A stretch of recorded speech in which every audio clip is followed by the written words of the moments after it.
How to connect Discord account to eBay. Hello everyone, welcome back to our channel, and in this video I'm going to show you how you will be able to connect your Discord account to eBay.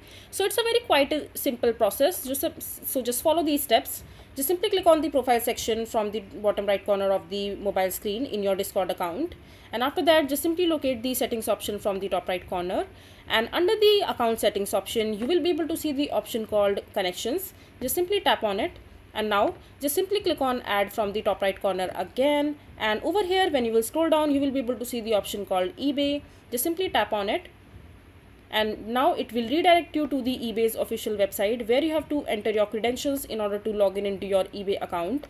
And after that you will be able to see the option called continue in order to connect both these accounts successfully. Just simply tap on continue and your Discord account will be connected with your eBay account quite simply.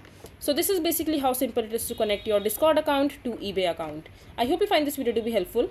So that is it for this video. If you find this video to be helpful, make sure to hit that like button and don't forget to subscribe to our channel for more such informative videos, and I'll see you the next time.